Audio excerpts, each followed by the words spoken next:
பழைய சட்டை YouTube channel நேயர்கள் அனைவருக்கும் அன்பான வாழ்த்துக்கள். வரலாற்றினுடைய புதிய பதிவுகளை, மறைக்கப்பட்ட வரலாறுகளை புதிய ஆதாரங்களோடு நம்ம பழைய சட்டை நிகழ்ச்சியில் ஒவ்வொரு நாளும் ஒவ்வொரு செய்திகளை பார்த்துக்கிட்டு இருக்கோம். அந்த வகையில் இன்றைய தினம் வரலாற்றினுடைய கருப்பு பக்கமாக நம் வரலாறு திணித்திருக்கக்கூடிய ஒரு செய்தியை இன்னைக்கு பார்க்க போகிறோம். அதுதான் மாமன்னர் அவுரங்கசீப் இந்து மத விரோதி அப்படிங்கிற ஒரு கருப்பு பக்கம். மாமன்னர் அவுரங்கசீப் உண்மையிலேயே இந்து மத விரோதியா அப்படிங்கிறதா இன்னைக்கு நாம பார்க்க போற நிகழ்வினுடைய சாராம்சம். மாமன்னர் அவுரங்கசீப் இந்து மத விரோதி என்றால் சோமேஸ்வரநாத் ஆலயம், ஜெகதாம்புரி சிங் ஆலயம், உஜ்ஜயினி மகாகலேஸ்வரர் ஆலயம் உள்ளிட்ட நூற்றுக்கணக்கான கோயில்களுக்கு அவுரங்கசீப்பால் எப்படி மானியங்கள் வழங்கி இருக்க முடியும்? பிற சமயத்தவர்களின் வணக்க ஸ்தலங்களை பாதுகாப்பதில் இஸ்லாமியர்கள் உயிரை தியாகம் செய்யவும் தயாராக இருக்க வேண்டும் என்று காசிமாநகர் ஆலயத்திற்கு அளித்த கல்வெட்டில் அவரால் எப்படி குறிப்பிட்டிருக்க முடியும்? திருப்பனந்தாள் சைவ மடத்தை சார்ந்த குமர குருபரார் தம்முடைய சகலகலா வள்ளிமாலை என்ற தோத்திர நூலை அவுரங்கசீப் அவையில் எவ்வாறு அரங்கேற்றிருக்க முடியும் என்பது போன்ற புதிய விளக்கங்கள் இந்தியாவினுடைய வரலாற்றில் இல்லை என்றாலும் ஐரோப்பாவில் இருக்கக்கூடிய வரலாற்று ஆவணங்கள் இதை சான்று பகிர்கின்றன. இதனுடைய தேடலாக இன்று ஒரு நல்ல நல்லிணக்கத்தோடு வாழ்ந்த இந்து இஸ்லாமிய பெருமக்கள் ஊடே அரசியலும் மதமும் தீவிரமாக பாய்ந்து அவர்களுக்குள் இருந்த அந்த மத நல்லிணக்கத்தை கெடுத்து மதவெறியர்களாக சித்தரிக்கக்கூடிய ஒரு சூழலைத்தான் இன்றைய தினத்தில் நாம் கண்டு கொண்டிருக்கின்றோம். இதற்கான தேடல் மாமன்னர் அவுரங்கசீப்பினுடைய வரலாற்றில் இருந்து துவங்குகின்றது. மாமன்னர் அவுரங்கசீப் இந்து மத விரோதி அப்படின்னு வரலாற்றில் கருப்பு பக்கங்களா திணிக்கப்படுறதுதான் அதற்குரிய காரணம் அப்படின்னு சொல்றாங்க. நீங்க பொதுவா ஒரு வரலாற்று ஆசிரியர் ரொம்ப தெளிவா ஒரு கருத்தை பதிவு பண்றாரு. முகலாயர்களுடைய ஆட்சி வட இந்தியாவில் பரவல அப்படின்னா இந்தியா முழுமைக்குமே இஸ்லாமியர்களுடைய ஆட்சி இருந்திருக்கும். இங்க இருக்கக்கூடிய எல்லா மக்களுமே இஸ்லாமியர்களாக மாற்றியிருப்பார்கள். அதை தடுத்தவர்கள் முகலாயர்கள், முகலாய பேரரசு, முகலாயர்களுடைய ஆட்சி அப்படிங்கிற மாதிரியான வரலாற்று ஆசிரியர்களுடைய பதிவுகளும் இங்க நாம கணக்கில் எடுக்க வேண்டியது.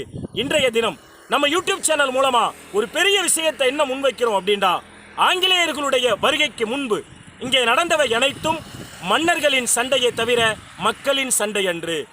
ஆங்கிலேயர்களுடைய வருகைக்கு முன்பு இங்கு நடந்தவை அனைத்தும் மன்னர்களின் சண்டையை தவிர மதங்களின் சண்டை அன்று. இதைத்தான் இன்னைக்கு நம்ம பார்க்க போறோம். ஒரு சேரன், ஒரு சோழன், ஒரு பாண்டியன், இந்த மூன்று அரசர்களுமே தமிழர்கள் தான். ஆனால் இந்த தமிழக பேரரசர்களுக்குள் என்ன காரணங்களுக்காக போர்கள் நடைபெற்றனவோ அதே காரணங்களுக்காகத்தான் ஒரு ஹிந்து மன்னனுக்கும் மற்றொரு ஹிந்து மன்னனுக்கும், ஒரு இஸ்லாமிய மன்னனுக்கும் மற்றொரு இஸ்லாமிய மன்னனுக்கும், ஒரு ஹிந்து மன்னனுக்கும் ஒரு இஸ்லாமிய மன்னனுக்கும், ஒரு இஸ்லாமிய மன்னனுக்கும் மற்றொரு ஹிந்து மன்னனுக்கும் போர்கள் நடைபெற்றது. ஒரு சேரருக்கும் ஒரு சோழ பேரரசனுக்கும் என்ன காரணங்களுக்காக போர் நடைபெற்றதோ அதே காரணத்திற்காக மட்டும்தான் ஹிந்து இஸ்லாமிய மன்னர்களுக்கு இடையேயும் போர்கள் நடைபெற்றது. இந்த அந்நியர்களுடைய வருகைக்கு பின்பு வரலாற்று ஆசிரியர்களுடைய கருப்பு பக்கங்களின் வாயிலாக இந்த மன்னர்களுடைய சண்டை மதங்களின் சண்டையாக மாற்றமடையது. அந்த மதங்களின் சண்டை மக்களின் சண்டையாக மாற்றப்பட்டு இன்றளவும் நாம் விவாதத்திற்கு உட்படுத்திருக்கக்கூடிய பொருளாக பாபர் மசூதி இடிப்பு விவகாரமாக இருக்கட்டும், அயோத்தியினுடைய தீர்ப்பாக இருக்கட்டும், அனைத்தும் இந்து இஸ்லாமிய பெருமக்களினுடைய கூட்டு நல்லிணக்கத்தின் சாட்சியாக இங்கே நிற்கின்றது. எனவே அவுரங்கசீப்பினுடைய வரலாறு, அவருடைய வரலாற்றை தெளிவாக படிக்கின்ற பொழுது அவர் அரசு கஜானாவில் இருந்து எந்தவிதமான தன்னுடைய சுய தேவைகளுக்கும் பொருளை செலவு செய்யவில்லை என்பதுதான் வரலாற்று ஆய்வாக இருக்கின்றது. இன்னும் குறிப்பிட்டு சொல்ல வேண்டுமேயானால் மாமன்னர் அவுரங்கசீப் தன்னுடைய வாழ்நாளில் தனக்கான தேவைகளுக்குரிய பொருளை அவர் ராஜாவாக இருந்தாலும் ஒரு தொப்பி தைத்து அதிலிருந்து வரக்கூடிய வருவாயை கொண்டு மட்டுமே உயிர் வாழ்ந்திருக்கின்றார், ஜீவனாம்சம் செய்திருக்கின்றார் என்ற ஒரு மாபெரும் மன்னனினுடைய வரலாறு இந்திய வரலாற்றில் கருப்பு பக்கங்களாக திணிக்கப்பட்டிருக்கின்றன. அந்த வரலாறு ஹிந்து இஸ்லாமிய பெருமக்களினுடைய நல்லிணக்கத்தை கெடுத்திருக்கிறது என்பதுதான் இன்று பழைய சட்டை நேயர்களுக்கு நாம் தருகின்ற மறைக்கப்பட்ட வரலாற்றினுடைய ஆவணமாக பார்க்கின்றோம். தொடர்ந்து இணைந்திருக்க சப்ஸ்கிரைப் பட்டனை கிளிக் பண்ணுங்க, அருகில் இருக்கக்கூடிய பெல் ஐக்கானையும் கிளிக் பண்ணுங்க. தொடர்ந்து இணைந்திருப்போம். நாளை மற்றொரு சுவாரஸ்யமான செய்தியோடு உங்களை சந்திக்கிறேன். நன்றி.